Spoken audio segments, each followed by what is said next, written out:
Hi, welcome to Being Beta, where today I'm going to take you through putting up a temporary fence to increase the size of the run that the chickens can free range, and reasons why you might want to do this. First things first, kit you're going to need, nice and simple. You're just going to need some fence stakes or posts. These ones are just over 1 meter high, and again off of eBay, and then some temporary fencing as well. With hindsight, I wouldn't have gone for yellow, I would have gone for green because it blends in a bit more naturally with the surroundings, but this was the cheapest and I'm a bit of a Scrooge. Okay, so there's a few different reasons why you might want to put up a temporary fence. The first and most obvious, if you just want to increase the free range that your chickens can move in. This is the run that we have, which is adequate for 3 chickens of this size. But again, you know, I wouldn't want them in there all the time. They should be out foraging, particularly if you want good tasty eggs and happy chickens. So that's why I put up the temporary run. It's not as secure, so I don't leave them in the temporary run overnight by any means. What we tend to do before dusk approaches is pop them back into this secure run, close up the gates here, and then they can have a last little bit of tea, a little bit of wheat or oats, and a couple of mealworms, and that gives them the protein and increased carbohydrates to see them through the night. And then I'll either leave the temporary fence up or I'll collapse it. Now, what I like to do is every couple of days is move the temporary fencing. So the only thing to be aware of when you're establishing temporary fencing is just making sure that there's not going to be any plants or weeds that you don't want your chickens eating. Some plants and weeds are poisonous to chickens, so again, check on forums, do your research to make sure you're not going to have anything that's going to poison your chickens. And then what I like to do is set up either a big area, if it's going to be for 2 to 3 days, or sort of rows, and then every couple of days then move the temporary fence across, and that way they're not completely trashing the lawn, and the part of the lawn that they're not on, it's got a chance to rejuvenate. So the first thing I'll do, I'll gather up my stakes. Again, if there's a couple of you doing this, you can get your helper to carry these for you, and it will make the job a bit quicker. If you are on your own, I gather up a few of these. I'm going to pick a place that I'm going to start, and I'll just chuck a stake down, and then every sort of 4 to 5 feet is where I'm going to place the next stake on the floor, and then any corners as well, I'll then have an extra stake in that corner. Now for me, with this type of fencing, I found 4 to 5 feet is long enough to keep it taut so that it stays up to its maximum height. If I stretch it out any longer than that, it can tend to sag in the middle, and you'll see that in a sec. So once I've laid out roughly the size and the spacing that I want, again, I'll just make sure I've got my last corner stake as well. So I'm just going to go for a smaller area now. The chickens have been on this, and you can see they scratch when they're looking for bugs and seeds and so on.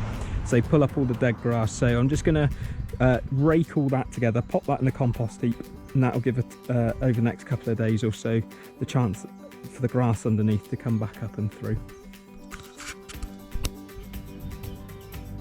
Okay, so I've got my starting corner.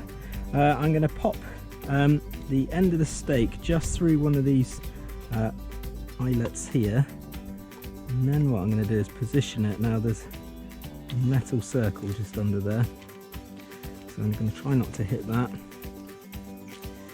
Just stop it wrapping underneath, that's it, just turn it slightly, and then literally going to step on this, and then the next thing is you want to get it nice and taut, so I can probably get to, you see, if I just loop this one over, it's going to be a bit sagged at the top.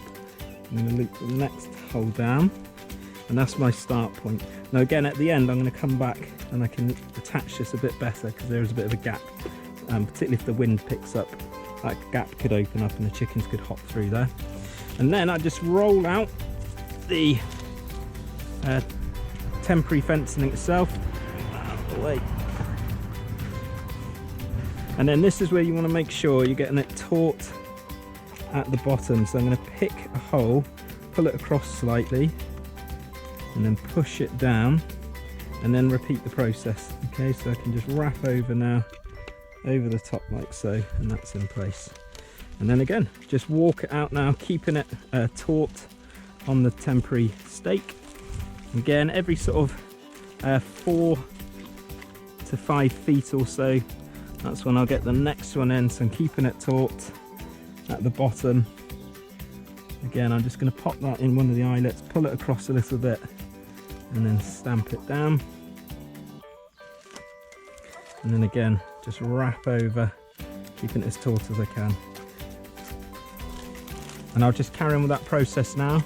Again, I'll do 4 to 5 feet, but if I'm at a corner, then I'll put an extra post in. So now I'm going to run up, I've got my template that I'm going to use, and I'll come to you at the end when I'm done. Okay, so clearly these are mad keen to get out.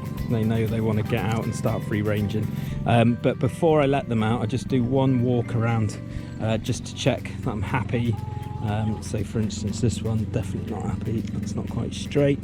So I need to come back and sort that. And then just checking that it's all nice and taut.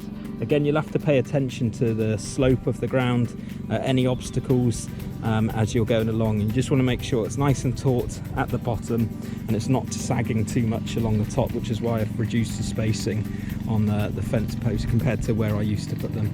And then again, just checking if there's any issues with the fencing itself. Again, just a quick repair of zip ties here just to pull in any tears and things like that, and just make sure it's nice and secure all the way around. And then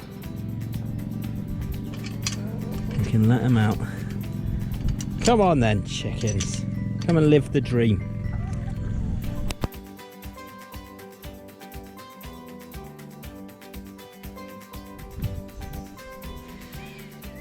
Okay, so once you've taken your stakes out and you just pop them away, you don't want to leave them on the floor because this can gather and then wrap up the stakes into the fence itself. So now what I like to do is get the roll at one end, get it all straight, and then I'm going to go along now and try and get it all as one long length. It's much easier if you can do this with someone, because obviously they can separate it, get it all the right way round as you roll it in. But if you're doing this on your own, what I like to do is try and get it just to one long length like so, and walk all the way back down. And now what I can do is just gather this in, and you can either skim it up like so and then pull it down and just skim it up, and you just want to make sure that it's coming to you nice and flat. If it begins to kink or folds over and you keep rolling it, that's when it can get tangled. And also you need to take note of these two ends. Every so often you need to even it up so it's rolling evenly, otherwise you'll have one super long rolled length and it can untangle and wrap itself round as well. So now what I'm going to do is just roll it up, and I'll keep that going until it's all done. As always, thank you very much for watching. Please like, comment, share and subscribe to help other beaters out there too. Bye then.